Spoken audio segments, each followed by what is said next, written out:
1820 के दशक में ब्रिटेन, जो कि भारत को अपनी कॉलोनी बना चुका था, उसकी लड़ाई और युद्ध चालू हुए बर्मा के साथ। बर्मा में जो सेंट्रलाइज्ड कंट्रोल था वो टूट चुका था और इसकी वजह से कहीं ना कहीं एंग्लो बर्मा वॉर चालू हुए। 1820s में ये जो एंग्लो बर्मा वॉर्स हुए, इसमें ब्रिटेन ने बर्मा को हराया और जीत प्राप्त करते हुए बर्मा को अपनी कॉलोनी बनाया। बर्मा ब्रिटिशर्स के लिए बहुत ही स्ट्रैटेजिक था, क्योंकि बर्मा में एक तो उनको समुद्री एक्सेस मिल गया, साथ ही में बर्मा में रहते हुए कंबोडिया, लाओस, वियतनाम की टेरिटरी पे नज़र भी रख पाए, जहाँ पर ब्रिटेन के ही जो दूसरे वैरी जो थे वो थे फ्रेंच। सबसे महत्वपूर्ण चीज़ है कि ब्रिटेन के लिए बर्मा और किस काम का था। बर्मा में जो उत्तरी बर्मा के इलाके हैं, नॉर्दर्न बर्मा के, वहाँ पर पहाड़ी इलाका है और उस पहाड़ी इलाके को बोलते हैं अराकन योमा माउंटेन्स। उस अराकन योमा माउंटेन्स में एक रेखीन रीजन है और उस रेखीन रीजन में ब्रिटिशर्स ने देखा कि यहाँ पर क्लाइमेटिक कंडीशन ऐसे हैं और जोग्राफी इलाके की ऐसी है कि यहाँ पर टी प्लांटेशन का काम हो सकता है। तो ब्रिटिशर्स ने ये डिसाइड किया कि हम रेखीन रीजन में, जो कि उत्तरी बर्मा का इलाका है, वहाँ पर हम लोग टी प्लांटेशन एक्टिविटी करेंगे। टी प्लांटेशन की एक्टिविटी के लिए ब्रिटिशर्स को लेबर की रिक्वायरमेंट हुई और ब्रिटिशर्स ने सोचा कि ये लेबर हम इंडिया से उठा के लेके जाएंगे। इंडिया में, बंगाल में जो मुसलमान लेबर रहती थी, ब्रिटिशर्स ने इन मुसलमान लेबरों को उठाकर सीधा के सीधा रेखीन इलाके में ले जाना शुरू किया। 1830-1840 के दशकों में हम देखते हैं कि भारत की ओर से बहुत सारा लेबर, जो कि मुसलमान लेबर था, उसको ब्रिटिशर्स लेकर गए और ये लेबर को ले जाकर रेखीन इलाके में इनको सेटल डाउन कराया गया। जब इनको वहाँ रखा गया तो उसके बाद ये लेबर ने ब्रिटिशर्स की प्लांटेशन एक्टिविटी में बहुत मदद करी। दोस्तों, अगर आप बर्मा के बारे में देखें तो बर्मा एक बुद्धिस्ट कंट्री थी। उस बुद्धिस्ट कंट्री को पहले तो ब्रिटिशर्स ने कॉलोनाइज़ किया, दूसरा उसी के नॉर्दर्न इलाकों में ब्रिटिशर्स ने उसके रेखीन इलाके में ले जाकर ये सारी लेबर को वहाँ रखा। और ये लेबर जो थी, ये मुसलमान लेबर थी। जो बर्मा के बुद्धिस्ट लोग थे, जब उन्होंने ये देखा कि हमारे इलाके में, रेखीन इलाके में, हमारे देश के जो मुसलमान लेबर आ रही है और वो रहने लग रही है, तो बर्मा के लोगों ने इस आने वाली मुसलमान लेबर को देख के बोला कि भाई ये रेखीन इलाके में जो मुसलमान हैं, इनका नाम है रोहांग, और बर्मा के लोग उनको रोहांग के नाम से बोलने लगे। 1840-1850 के दशकों में इनका नाम पड़ा रोहिंग्या। तो दोस्तों, ये रोहिंग्या हैं कौन? पहली बात तो रोहिंग्या आज की डेट में वो मुसलमान लेबर हैं जिनको 1830-40 के दशकों में बंगाल के इलाकों से उठाकर ब्रिटिशर्स रेखीन इलाके में लेकर गए अराकन योमा माउंटेन्स के, और इनको वहाँ पर ले जाकर रख कर प्लांटेशन एक्टिविटी का कार्य कराया गया। दोस्तों, ये रोहांग्स या रोहिंग्याज बहुत समय तक 1830-40 के बाद वहीं बसने लगे। इन्होंने अपनी अपनी हैबिटेशंस बनाई और इनके आने वाले सक्सेसिव जनरेशन्स भी वहाँ रुकने लगे। जब वर्ल्ड वॉर 2 ख़त्म हुआ तो उस समय भारत और पाकिस्तान के बंटवारे की बात तय हो चुकी थी, और जब बंटवारे की बात तय हो चुकी थी तो आश्चर्यजनक बात ये है कि रोहिंग्याज जो थे, जो कि रेखीन इलाके में रह रहे थे और जो कि मुसलमान थे, उनको जब ये चीज़ दिखी कि हमारे सामने एक पाकिस्तान एक ऑल्टरनेटिव इस्लामिक मुस्लिम देश बनने जा रहा है, तो उस समय रोहिंग्या के कई जो छोटे छोटे लीडर्स थे, उन्होंने जाकर 1946 में मोहम्मद अली जिन्ना से मुलाकात करी। मोहम्मद अली जिन्ना को जाकर उन्होंने बोला कि भाई आप कंसिडर कीजिए कि हम रोहिंग्यास जो मुसलमान लोग हैं, हमें भी पाकिस्तान का ही हिस्सा बनाया जाए। उस समय मोहम्मद अली जिन्ना जो थे वो वैसे ही बड़े परेशान थे, क्योंकि उनको ये था कि भाई पहले पाकिस्तान जो कमिटेड है वो तो बन जाए। अब अगर मैं रोहिंग्या की बात जाके ब्रिटिशर से करूँगा तो ब्रिटिशर तो और नाराज़ हो जाएंगे कि आप तो जो है टेरिटरी केवल बढ़ाए ही जा रहे हैं। तो मोहम्मद अली जिन्ना ने उस समय रोहिंग्यास को कोई आश्वासन तो नहीं दिया और ना ही उनको कोई सपोर्ट का भी आश्वासन दिया, पर उनको एक भरोसा ज़रूर दिलाया कि एक बार पाकिस्तान बन जाने दीजिए, फिर उसके बाद हम आपके बारे में कुछ सोचेंगे। रोहिंग्या थोड़े से परेशान ज़रूर थे, जिन्ना की तरफ से कमिटमेंट नहीं मिला, वो वापस आ गए और 1948 से रोहिंग्याज जो थे कहीं ना कहीं आपसी खोज में बैठ गए ये सोचने के लिए कि अब हमें क्या करना चाहिए। दोस्तों, 1948 तक पाकिस्तान बन चुका था, रोहिंग्या का इलाका पाकिस्तान का हिस्सा नहीं था। जो रोहिंग्याज जो थे ये बर्मा में रह रहे थे। लेकिन एक चीज़ मत भूलिएगा, 1948 से लेके आज तक जो ये रोहिंग्याज बर्मा में रह रहे थे, तो बर्मा की जो सरकार है उसने कभी भी इन रोहिंग्याज को रोहिंग्या नहीं माना, उन्होंने हमेशा बोला कि भाई ये रोहिंग्या तो एक शब्द है रखीन इलाके में रहने वाले मुसलमानों का। वो हमेशा से ये मानते आए और अभी तक ये मानती है वहाँ की सरकार कि ये रोहिंग्यास बेसिकली जो हैं ये बंगाली मुसलमान हैं और इनको उसी इलाके में वापस चले जाना चाहिए जहाँ से ये आए थे, क्योंकि इनका बर्मा की टेरिटरी से कोई नाता नहीं है।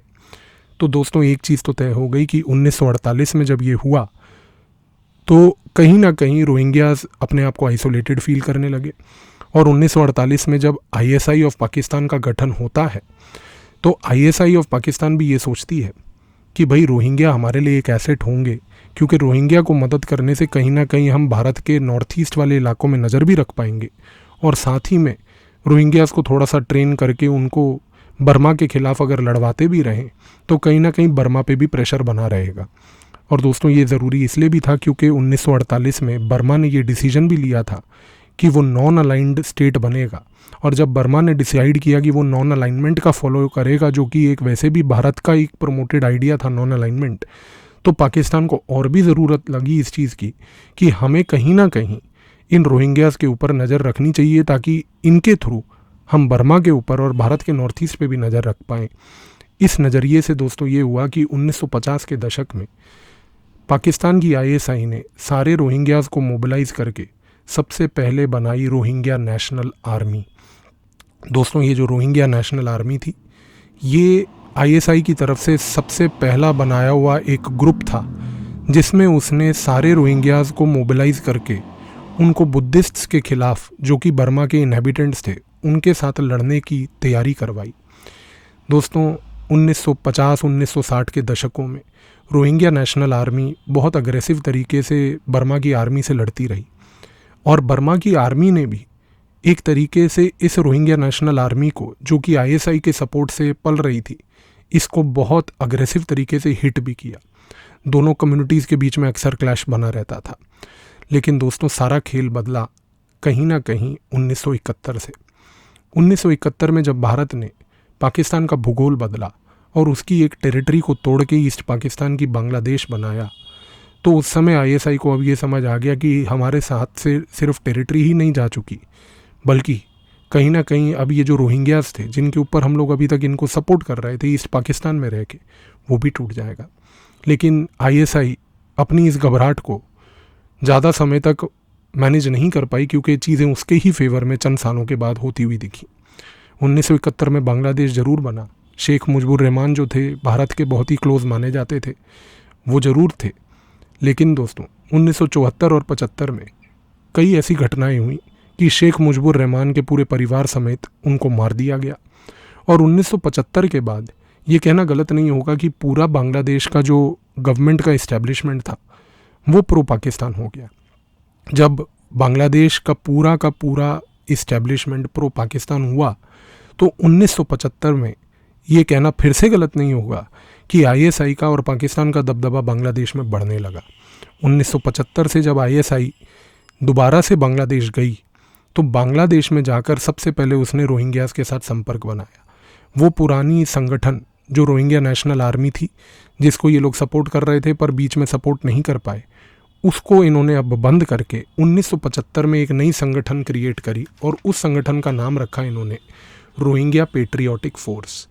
दोस्तों ये जो रोहिंग्या पेट्रियोटिक फोर्स थी, सरप्राइजिंग बात ये है कि इसमें उसने पुराने रोहिंग्या नेशनल आर्मी के सारे लोगों को दोबारा एकजुट किया। 1975 से रोहिंग्या पेट्रियोटिक फोर्स को इन्होंने ट्रेन किया, अब सिर्फ एक नहीं बल्कि 2 कार्यों के लिए। पहला कार्य तो जाहिर सी बात है कि वो बुद्धिस्ट म्यांमार के जो लोग थे उनको रेजिस्ट करेगी, और दूसरा आईएसआई ने रोहिंग्या पेट्रियोटिक फोर्स का प्रयोग करके अब ये शुरू किया कि उसने भारत के खिलाफ, हिंदुओं के खिलाफ और हमारे नॉर्थ ईस्ट की टेरिटरी के खिलाफ एक कैंपेन चालू किया। दोस्तों ये कैंपेन जब रोहिंग्या पेट्रियोटिक फोर्स का चल ही रहा था तो उसी समय 1982 में म्यांमार के अंदर एक और डेवलपमेंट हुआ। 1982 में म्यांमार ने एक नया कानून पास किया और उस कानून के तहत, जिसका नाम था बर्मा म्यांमार नेशनलिस्ट ऑर्डर, उस ऑर्डर के तहत सरकार ने अपने बर्मा के अंदर, अपने म्यांमार की टेरिटरी के अंदर जितने भी एथनिक कम्युनिटीज़ थी उनकी एक लिस्ट जारी करी और उस लिस्ट में सारी वो एथनिक कम्युनिटीज़ का मेंशन था जो बर्मा की पुरानी एथनिक कम्युनिटीज़ ऐतिहासिक तौर से थीं। लेकिन मैंने जैसा आपको पहले भी बताया कि बर्मा की सरकार कभी भी इन रोहिंग्यास को यहाँ का इनहेबिटेंट नहीं मानती थी। उसका हमेशा से ये मानना था कि भाई ये तो बाहर के बंगाली हैं और ये तो वो बंगाल से आए हुए मुसलमान हैं।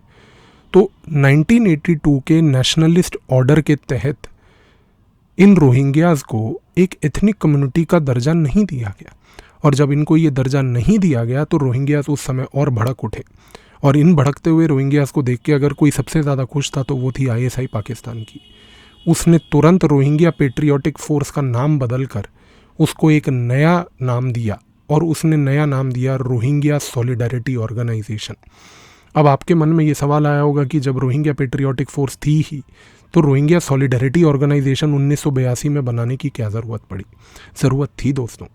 अब ISI ने 1982 से रोहिंग्या सॉलिडारिटी ऑर्गेनाइजेशन एक फ्रंट ऑर्गेनाइजेशन बनाई, जिसके तहत उसने पूरे वर्ल्ड के सामने एक इमेज क्रिएट करना चालू करी कि ये जो रोहिंग्यास हैं ये तो बड़े लाचार लोग हैं, और ये जो लाचार लोग हैं रोहिंग्यास, इनकी मदद तो पूरे के पूरे विश्व को करनी चाहिए।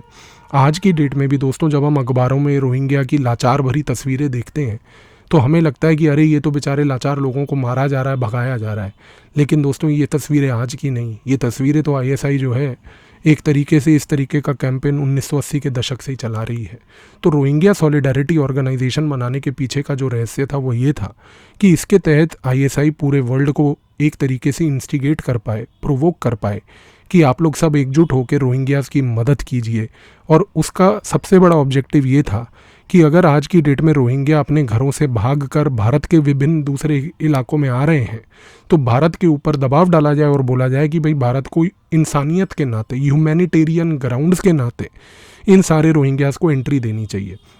दोस्तों मैंने आपको अभी बताया कि रोहिंग्या सॉलिडारिटी ऑर्गेनाइजेशन में वही सारे रोहिंग्या थे जो पहले रोहिंग्या पेट्रियोटिक फोर्स के थे, और रोहिंग्या पेट्रियोटिक फोर्स के सारे रोहिंग्या वही थे जो पहले रोहिंग्या नेशनल आर्मी के थे। अब आप इस चीज़ से अंदाज़ा लगा सकते हैं कि ISI जिनको पिछले 30 सालों से नर्चर कर रही थी रोहिंग्यास को, उसने एक ह्यूमैनिटेरियन एस्पेक्ट का नाम लेते हुए पूरे वर्ल्ड के सामने एक ऐसा नौटंकी शुरू किया कि भाई ये लाचार रोहिंग्यास को भारत के ऊपर दबाव डालिए कि भाई भारत जो है इन रोहिंग्यास को इंसानियत के नाते एक्सेप्ट करे। भाई हम क्यों करें, हमने कोई ठेका ले रखा है? और जब हम ये बात जानते भी थे कि ये रोहिंग्या जो है ISI से ट्रेंड थे और ये कल को हमारे लिए हमारे देश में घुसकर एक सुरक्षा का खतरा बन सकते हैं, लेकिन ISI अपने गेम से जाहिर रहा और उस समय हमारी सरकारें भी मजबूर रहीं और उन्होंने रोहिंग्या के इस इनफ्लो को रोका नहीं। दोस्तों जो रोहिंग्या सॉलिडारिटी ऑर्गेनाइजेशन जो थी, वो रोहिंग्या सॉलिडारिटी ऑर्गेनाइजेशन केवल एक फ्रंट ऑर्गेनाइजेशन थी जो 1982 में बनी। इसके तहत रोहिंग्यास को आर्म्स ट्रेनिंग देने के लिए, उनको वायलेंस के लिए प्रमोट करके प्रोवोक करने के लिए ISI ने उस समय 2 और संस्थाएं बनाई थी, और वो 2 संस्थाएं आप ले लीजिए कि रोहिंग्या सॉलिडारिटी ऑर्गेनाइजेशन के अंडर थी। तो ये कहना गलत नहीं कि रोहिंग्या सॉलिडारिटी ऑर्गेनाइजेशन एक अम्ब्रेला ऑर्गेनाइजेशन थी जिसके अंदर 2 संस्थाएं और थीं। उसमें से पहली संस्था थी अराकन रोहिंग्या इस्लामिक फ्रंट और दूसरी थी अराकन रोहिंग्या नेशनलिस्ट ऑर्गेनाइजेशन। दोस्तों ये अराकन रोहिंग्या इस्लामिक फ्रंट और अराकन रोहिंग्या नेशनलिस्ट ऑर्गेनाइजेशन 2 संस्थाएं जो थीं, ये दोनों की दोनों संस्थाएं रोहिंग्या सॉलिडारिटी ऑर्गेनाइजेशन की छत्रछाया के अंडर थीं। और ये अराकन रोहिंग्या इस्लामिक फ्रंट और अराकन रोहिंग्या नेशनलिस्ट ऑर्गेनाइजेशन के तहत ISI रोहिंग्यास को आर्म्स की ट्रेनिंग देती थी, इनको वायलेंस की ट्रेनिंग देती थी और इनको प्रोवोक करती थी कि आप भारत में जाकर वहाँ पर डेमोग्राफी बदलिए, वहाँ पर जाकर अपने ठिकानों को बनाइए और वहाँ पर जाकर हिंदुओं के ऊपर अत्याचार कीजिए, भारत के नागरिकों के ऊपर अत्याचार कीजिए। दोस्तों 1980 के दशक में जब ISI बांग्लादेश की टेरिटरी का प्रयोग करके एक जगह पर रोहिंग्या की ये सारी संस्थाओं को सपोर्ट कर रही थी, आप भूलिएगा मत कि उसी समय ISI पाकिस्तान जो था, ISI जो थी वो अमेरिका के साथ और सऊदी अरेबिया के साथ मिलकर अफ़गानिस्तान में एक सोवियत के खिलाफ भी रेजिस्टेंस कैंपेन क्रिएट कर रही थी। दोस्तों 1980 में पाकिस्तान की ISI ने अफ़गानिस्तान के अंदर सोवियत के खिलाफ बहुत सारी अलग अलग संगठनों को बनाया था। उसमें से एक संगठन जो उसने 1980 में ही बनाया उसका नाम था जमात अंसारुल अफ़गानीन। दोस्तों जमात अंसारुल अफ़गानीन के लीडर थे कारी सैफुल्लाह अख्तर। कारी सैफुल्लाह अख्तर जो थे वो मौलाना इरशाद खान के साथ काम करते थे। इन दोनों को एकजुट करके ट्राइबल इलाकों से लड़के इकट्ठे करके इन्होंने जमात अंसारुल अफ़गानीन बनाई। साथ ही में इन्होंने एक संगठन और बनाई जिसका नाम था हरकतुल जिहाद इस्लामी, हरकतुल जिहाद मुस्लिमीन, बहुत सारी ऐसी संगठन थी। दोस्तों अब हुआ क्या कि ये जितनी भी संगठनें थीं, ये सारी संगठनें क्या करती थीं, ये अफ़गानिस्तान में सोवियत के ख़िलाफ़ एक लड़ाई लड़ती थीं। ये 1980 से लेकर 1988 तक सोवियत के ख़िलाफ़ लड़ती रहीं। लेकिन 1988 में जब सोवियत ने अपने हाथ खड़े कर दिए और बोला कि भाई अब हम एक तरीके से वापस जा रहे हैं, तो 1988 में जमात अंसारुल अफ़गानीन के लोग सडनली बेरोज़गार हो गए, हरकतुल मुजाहिदीन के लोग सडनली बेरोज़गार हो गए। अब ये सारे लोग जब पाकिस्तान में आए तो आईएसआई ने सोचा कि भाई इनको पाकिस्तान में तो हम पालेंगे नहीं, इनके साथ कुछ ना कुछ तो करना है। तो दोस्तों 1988 के दौरान 1988 से 1990 तक आईएसआई ने एक बड़ा इम्पोर्टेंट काम किया। 1988 से 1990 तक उसने जितने भी ये अफ़गान की संगठनें थीं इनको आइडेंटिफाई किया कि भाई कौन सी संगठनें अब इनका प्रयोग हम कश्मीर में कर सकते हैं। और उसने 2 संगठनें उठाई। सबसे पहला जो उसने उठाया वो था जमात अंसारुल अफ़गानीन और दूसरा उसने उठाया हरकतुल मुजाहिदीन। और दोस्तों 1990 तक उसने क्या किया कि आईएसआई ने हरकतुल मुजाहिदीन और जमात अंसारुल अफ़गानीन को मर्ज कर दिया और मर्ज करने के बाद एक नया संगठन बना जिसका नाम था हरकतुल अंसार। हरकतुल अंसार ने पूरे 1990 के दशक में कश्मीर में बहुत आतंक फैलाया। हरकतुल अंसार कश्मीर आतंक के इन संस्थाओं के ऊपर हम एक कोई सेपरेट वीडियो में कभी दोबारा डिस्कशन कर सकते हैं। दोस्तों हरकतुल अंसार ग्रुप बना। हरकतुल अंसार ने कश्मीर में बहुत आतंक फैलाया। 1997 में भारत की कई कोशिशों के बाद अमेरिका ने हरकतुल अंसार को एक फॉरेन टेररिस्ट ऑर्गेनाइजेशन का दर्जा दिया। इसके बाद उसके लीडरों के ऊपर इनाम रखे गए और कहीं ना कहीं इसके बैंक अकाउंट्स को फ्रीज़ करने की कोशिश की गई। जब आईएसआई ने देखा कि हरकतुल अंसार खतरे में है तो तुरंत आईएसआई ऑफ पाकिस्तान ने हरकतुल अंसार के सारे लोग जो कि पहले ही जमात अंसारुल अफ़गानीन के और हरकतुल मुजाहिदीन के ही थे जिनको हरकतुल अंसार में लाए गए थे, इनको 1997 में हरकतुल अंसार से उठाकर एक नई संगठन बना दिया और उस नए संगठन का नाम रखा हरकतुल जिहाद अल इस्लामी यानी कि हुजी। तो दोस्तों 2-3 चीज़ें बिल्कुल दिमाग में क्लियर रखिएगा कि जमात अंसारुल अफ़गानीन अफ़गानिस्तान में बनी, 1980 में बनी, उसी के साथ लड़ने के लिए बनी हमारी हरकतुल मुजाहिदीन। 1988 में हरकतुल मुजाहिदीन और जमात अंसारुल अफ़गानीन के लोग पाकिस्तान वापस आ गए। 1990 तक जमात अंसारुल अफ़गानीन और हरकतुल मुजाहिदीन को मर्ज करके बना हरकतुल अंसार। हरकतुल अंसार को 1997 में आईएसआई ने जब देखा कि यूएस ने इसको एक फॉरेन टेररिस्ट ऑर्गेनाइजेशन का दर्जा दिया है तो 1997 में उसने हरकतुल अंसार के सारे कैडर को, सारे के सारे लोगों को उठाकर एक नई संगठन में डाल दिया जिसका नाम रखा उसने हरकतुल जिहाद अल इस्लामी यानी कि हुजी। हुजी की उसने इंटरनेशनल ब्रांचेस भी बनाई जिसमें से एक सबसे पहली ब्रांच उसने बांग्लादेश में बनाई और इस बांग्लादेश वाली ब्रांच का नाम रखा गया हुजी बांग्लादेश। और इस हुजी बांग्लादेश के जो लीडर थे उसका नाम था फजलुर रहमान। तो दोस्तों फजलुर रहमान जो थे, अब इन्होंने क्या करा, अब ये जब बांग्लादेश में आए इन्होंने सारे के सारे रोहिंग्या वाली संस्थाओं के साथ संपर्क बनाया। और मैंने आपको अभी बताया था कि पूरे उस दौरान 1980s में आईएसआई ने एक तरीके से सबसे पहले रोहिंग्या सॉलिडारिटी ऑर्गेनाइजेशन बनाई थी, फिर उसके साथ अराकन रोहिंग्या इस्लामिक फ्रंट बनाया था, फिर अराकन रोहिंग्या नेशनलिस्ट ऑर्गेनाइजेशन बनाई थी। अब 1997 में क्या किया आईएसआई ने कि अब उन्होंने हुजी बांग्लादेश में फजलुर रहमान को बोला कि आप जो है संपर्क बनाइए इन रोहिंग्या से।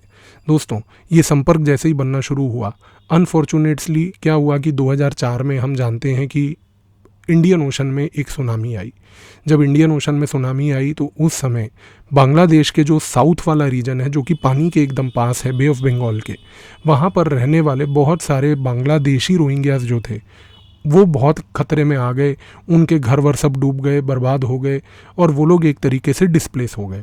2004 में जब ये रोहिंग्यास जो उस समय रह रहे थे बांग्लादेश में, जब इनके ऊपर ऐसी आपदा आई तो उस समय आईएसआई ने बोला कि भाई हमें इन रोहिंग्यास की मदद करनी चाहिए, क्योंकि इन रोहिंग्यास की अगर हम बांग्लादेश से मदद करेंगे तो ये मैसेज पहुंचाएंगे रोहिंग्यास जो म्यांमार में रहते हैं कि भाई आईएसआई से जुड़िए।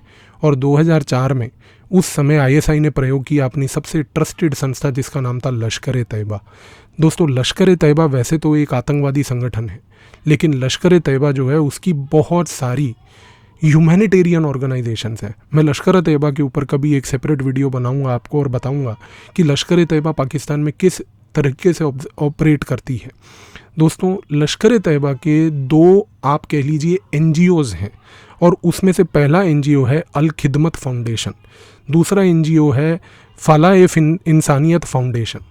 दोस्तों ये अल खिदमत फाउंडेशन, फलाह-ए-इंसानियत फाउंडेशन, दोस्तों ये जो इन्होंने बना रखे हैं, ये तरीके की संगठनों का अब आईएसआई ने प्रयोग किया कि भाई 2004 के बाद फलाह-ए-इंसानियत फाउंडेशन, अपनी अल खिदमत फाउंडेशन जो है, ये जाकर एक तरीके से रीच आउट करें। किसको? ये जो बांग्लादेश में अफेक्ट हुए रोहिंग्यास थे, इन्होंने उस समय इनकी मदद करी। और जब ये फलाह-ए-इंसानियत फाउंडेशन, अल खिदमत फाउंडेशन, लश्कर-ए-तैयबा, इन लोगों ने मदद करी रोहिंग्यास की, तो कहीं ना कहीं इनका संपर्क बना Rohingya Solidarity Organisation, Arakan Rohingya Islamic Front, Arakan Rohingya Nationalist Organisation से। तो अब आप देखिए दोस्तों कि 2004 के बाद हम एक ऐसी स्थिति ऑब्जर्व करते हैं कि कहीं ना कहीं हमारे नॉर्थ ईस्ट के आसपास के इलाकों में एक पूरा नेक्सस बन रहा है आईएसआई का, लश्कर-ए-तैयबा का, फलाह-ए-इंसानियत फाउंडेशन का, अल खिदमत फाउंडेशन का, अराकन रोहिंग्या नेशनलिस्ट ऑर्गेनाइजेशन का, रोहिंग्या सॉलिडरिटी ऑर्गेनाइजेशन का, अराकन रोहिंग्या इस्लामिक फ्रंट का। ये सारी संगठनें, ये सारी संस्थाएं एकजुट होती गईं, और ये सारी संगठनें जब एक साथ एकजुट होती गईं तो उस समय बड़ी एक आयरॉनिकल चीज़ हुई दोस्तों कि लगभग अगले 7-8 साल में इनके रिश्ते और मजबूत हुए। और 2012 में उस समय जब लश्कर-ए-तैयबा के चीफ हाफिज़ सईद ने ये देखा कि भाई हमारा कनेक्ट बांग्लादेश से लेके बर्मा म्यांमार तक पूरा बन चुका है, अब समय है भारत को और अग्रेसिवली तोड़ने का, तो उस समय लश्कर-ए-तैयबा के चीफ हाफिज़ सईद ने डिसाइड किया कि अब हम अपना एक बंदा भेजेंगे। उन्होंने एक बंदा जो भेजा उसका नाम था अब्दुल कादूस अल बुरमी। अब्दुल कादूस अल बुरमी को भेजा, और अब्दुल कादूस अल बुरमी को भेज के इन सारी संगठनों को मर्ज करके एक संगठन बनाया गया जिसका नाम रखा गया हुजी अराकन, हरकतुल जिहाद अल इस्लामी अराकन। दोस्तों ये 2012 में हरकतुल जिहाद अल इस्लामी बनी, अब्दुल कादूस अल बुरमी के लीडरशिप में बनी। अल बुरमी जो हैं वो कराची के रहने वाले थे, हाफिज़ सईद के एक बहुत ही क्लोज़ दोस्त माने जाते थे। इन्होंने जाकर जब ये संस्था बनाई हरकतुल जिहाद अल इस्लामी अराकन, हुजी अराकन, तो अब आप समझ लीजिए कि कहीं ना कहीं अभी हमने बात करी थी एक हुजी बांग्लादेश थी, अब हम देख रहे हैं एक हुजी अराकन भी बन गई। और हुजी अराकन ने क्या किया? हुजी अराकन ने सबसे पहले जाकर जितने भी रोहिंग्यास थे इनकी संगठनों को स्टडी किया। हुजी अराकन अब एक बड़ी ऑर्गेनाइजेशन बन चुकी थी जो आईएसआई से डायरेक्ट पेट्रोनेज ले रही थी। हुजी अराकन ने क्या किया? सबसे पहले ये देखा कि भाई रोहिंग्यास में और कौन सी संगठनें हैं और कौन सी संस्थाएं इन्होंने बना रखी हैं। उन्होंने देखा कि भाई एक बड़ी छोटी सी संस्था पर बड़ी पावरफुल सी संस्था है जो कि उसी समय बनी थी 2012 में, जिसका नाम था हराका अल यासीन। हराका अल यासीन के जो लीडर थे वो थे अतुल्ला अब्बू कमर जुन्नी। अतुल्ला अब्बू कमर अल जुन्नी जो थे, ये जो थे दोस्तों, इन्होंने बनाई थी हराका अल यासीन। हराका अल यासीन जो है वो अपने आप को एक सेकुलर ऑर्गेनाइजेशन बेसिकली पोर्ट्रे करना चाह रही थी, और वो जब अपने आप को एक सेकुलर संस्था पोर्ट्रे करना चाह रही थी रोहिंग्यास को लेके, उसने उस समय क्या किया? उसने उस समय इन रोहिंग्यास को पकड़कर इनको ये बोलना शुरू करा कि भाई देखिए, हम जो है एक सेकुलर लड़ाई लड़ेंगे और ये सेकुलर लड़ाई लड़ना हमारे लिए बहुत ज़रूरी है। तो जब अल बुरमी ने देखा कि भाई यहाँ पर अतुल्ला अब्बू कमर जुन्नी हैं जिनकी हराका अल यासीन है, तो उन्होंने कहा कि भाई आप हमारे से मर्ज कर जाइए क्योंकि हमें इतनी सारी संस्थाएं नहीं रखनी हैं। तो उस समय जो ये अतुल्ला जुन्नी थे, इन्होंने बोला कि भाई मेरा एक दोस्त भी है जो कि सऊदी अरेबिया से पढ़ के आया है और सऊदी अरेबिया के रेडिकल करिकुलम में पढ़ा हुआ है, और वो भी एक पाकिस्तानी बॉर्न रोहिंग्या है। तो उन्होंने कहा भाई ये कौन है? तो अल बुरमी ने जब देखा कि भाई ऐसा भी कोई एक आदमी है, तो उनकी मुलाकात करवाई गई एक बंदे के साथ 2013 में जिसका नाम था हाफिज़ तोहार। हाफिज़ तोहार जो थे वो एक पाकिस्तानी बॉर्न रोहिंग्या थे और वो वहीं के रहने वाले थे, रोहिंग्या के इलाकों में, बर्मा के रखीन एरिया में।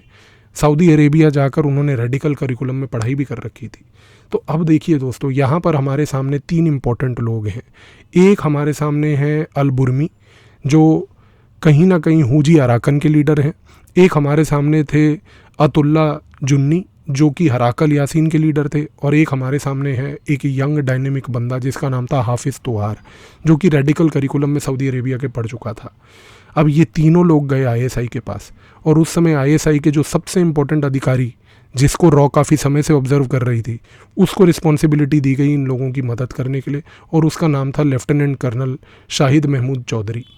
दोस्तों, lieutenant colonel Shahid Mahmood Chaudhry Pakistan army में, उनका सर्विस नंबर है PA 35043।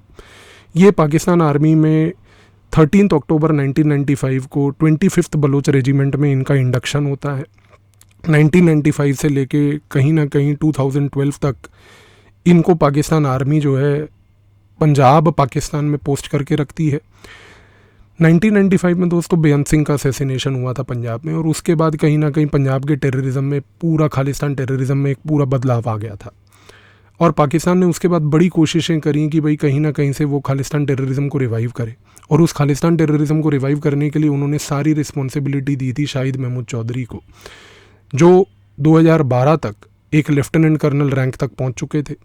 2012 में जब वो कहीं ना कहीं लेफ्टिनेंट कर्नल लेवल तक पहुंच चुके थे, उस समय उनको यहाँ पर बिठाकर देखा गया, उनकी एक अंडरस्टैंडिंग देखी गई कि भाई ये बंदे ने खालिस्तान टेररिज्म को रिवाइव करने की बड़ी कोशिशें करी हैं। और शाहिद महमूद चौधरी जो आईएसआई के अधिकारी थे, इन्होंने खालिस्तान लिबरेशन फोर्स को दोबारा रिवाइव किया। 2012 से लेकर 2020 तक के समय में भी इनफैक्ट हम देखते हैं कि खालिस्तान लिबरेशन फोर्स के बेसिस इन्होंने थाईलैंड में बनाए, और उन थाईलैंड के बनाए हुए बेसिस से वहाँ पर खालिस्तान लिबरेशन फोर्स को ट्रेन किया जाता था। तो रॉ वैसे भी एक तरीके से नज़र रख के बैठी थी शाहिद महमूद चौधरी के ऊपर। अब हमने देखा कि भाई यहाँ पर अतुल्ला जुन्नी है, अराकाल यासीन के लीडर, दूसरा यहाँ पर हाफिज़ तोहार है, और तीसरा यहाँ पर अल बुरमी है, जो हमारे हुजी अराकन के लीडर हैं। जब रॉ ने देखा कि ये तीनों लोग जो हैं शाहिद महमूद चौधरी से मिल रहे हैं, तो उस समय रॉ ने इनके ऊपर बहुत क्लोज नज़र रखनी शुरू करी। शाहिद महमूद चौधरी ने अपना बेस बदला। शाहिद महमूद चौधरी पाकिस्तान पंजाब से उठकर अब सीधा के सीधा बांग्लादेश गए। बांग्लादेश में बैठकर उन्होंने पूरा रोहिंग्या के खिलाफ एक मोर्चा बनाने की कोशिश करी, और इन सारी संस्थाओं को एकजुट करके 2013 में उस समय ये हुआ दोस्तों कि शाहिद महमूद चौधरी के लीडरशिप के तहत, जो कि आईएसआई के मेन अधिकारी थे पोस्टेड बांग्लादेश में, इनकी लीडरशिप के तहत हमने ये देखा कि 2013 में अल बुरमी को लेके, अतुल्ला जुन्नी को लेके और हाफिज़ तोहार को लेके आईएसआई ने एक संस्था बनाई 2013 में, जिसका नाम रखा गया अराकन रोहिंग्या सैल्वेशन आर्मी। दोस्तों, ये जो अराकन रोहिंग्या सैल्वेशन आर्मी है, अरसा, जो आज की डेट तक पेरेंट संस्था है, मेन संस्था है, ये आज की डेट तक कहीं ना कहीं थाईलैंड में अपना एक बेस बनाकर, बर्मा में, म्यांमार में अपना बेस बनाकर आज की डेट में रोहिंग्यास को रेडिकलाइज करके ट्रेन कर रही है। इनका एक ही ऑब्जेक्टिव है, अरसा का केवल और केवल एक ऑब्जेक्टिव है कि ये अपने लोगों को, रोहिंग्यास को ट्रेन करके भारत के खिलाफ भेज रहे हैं। दोस्तों, अरसा की फंक्शनिंग के बारे में रॉ को इनसाइडर इन्फॉर्मेशन और पता है कब मिली? वो मिली 2014 में। 2014 में रॉ ने क्या किया? 2014 में उन्होंने थाईलैंड से खालिस्तान लिबरेशन फोर्स के एक आतंकवादी जिसका नाम था हरमिंदर सिंह मंटू, उसको अरेस्ट किया और उसको वहाँ से डिपोर्ट करके, एक्स्ट्राडाइट करके इंडिया लेकर आए।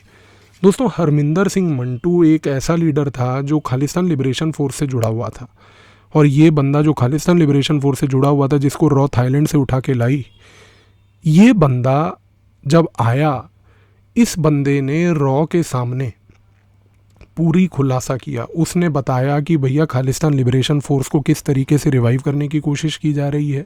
उसने बताया कि खालिस्तान टेररिज्म को सपोर्ट कैसे भारत में करने की प्लान आईएसआई बना रही है। उसने बताया कि भाई शाहिद महमूद चौधरी जो लेफ्टिनेंट कर्नल हैं आईएसआई के पाकिस्तान के, उसका क्या रोल है। उसने बताया कि किस तरीके से ब्रिगेडियर अशफाक, मेजर सलामत, मेजर दानिश, आईएसआई के ये सारे अधिकारी जो हैं बर्मा में और बांग्लादेश में पोस्टेड हैं आज की डेट में, और कैसे ये सारे लोग मिलकर रोहिंग्यास को ट्रेन कर रहे हैं। और पूरे रोहिंग्या के मॉड्यूल की इनसाइडर इन्फॉर्मेशन हमारे को ये मंटू ने दी। अब दोस्तों एक चीज़ तो हमारे सामने क्लियर हो गई कि 2014 में मंटू के अरेस्ट के बाद से लेके 2015-16 से भारत ने अपना रोहिंग्या मुसलमानों को लेकर एक रवैया भी कड़ा अपनाना शुरू कर दिया। हमने बार बार एक चीज़ को देखा कि रोहिंग्या मुसलमान आफ्टर ऑल करना क्या चाहते हैं। दोस्तों आप भी अब समझ रहे हैं कि ये रोहिंग्या मुसलमान भारत में आते हैं। आईएसआई की जो स्ट्रैटेजी है वो समझिए, वो ये है कि इन रोहिंग्या मुसलमानों को भारत भेजिए, भारत में इनको भेजिए एक तरीके से हिंदू डोमिनेटेड पॉकेट्स में। अब क्या होगा, अब गेम को समझिए। आईएसआई आज की डेट में रोहिंग्यास का इन्फ्लक्स इंडिया में करवाती है। इंडिया में जब इनका इन्फ्लक्स होता है तो ये लाचार तरीके की वो इमेजेस को पूरे वर्ल्ड के सामने पेश करती है जो 1980s में रोहिंग्या सॉलिडारिटी ऑर्गेनाइजेशन के बनने के बाद से कर रही थी। उसके बाद ये होता है कि ये जाके हिंदू डोमिनेटेड पॉकेट्स में, जम्मू और इधर उधर के इलाकों में जाके बस जाते हैं। अब जब ये इन इलाकों में बस जाते हैं तो यहाँ पर क्या करते हैं, सबसे पहले तो भाई ये वहाँ पर सेवाएं मांगते हैं। जब इनको सेवाएं, बेसिक ह्यूमैनिटेरियन लेवल पे जो असिस्टेंस नहीं मिल पाती है, तो फिर दूसरी स्ट्रैटेजी ये होती है कि भाई तुरंत ये वहाँ पर लोकल डॉक्यूमेंट्स को गैदर करना शुरू कर देते हैं। दोस्तों कितने रोहिंग्यास भारत की सिक्योरिटी एजेंसीज़ ने पिछले 5 से 6 सालों में पकड़े हैं, जिनके पास आधार कार्ड बने हुए हैं, वोटर आईडी कार्ड बने हुए हैं। ये सब इनको कहाँ से मिला? कहीं ना कहीं तो कोई ना कोई मिली भगत है, कहीं ना कहीं तो एंटी इंडिया के एलिमेंट्स जो हैं आज की डेट में जो भारत को तोड़ना चाहते हैं, कहीं ना कहीं वो इनकी मदद कर रहे हैं।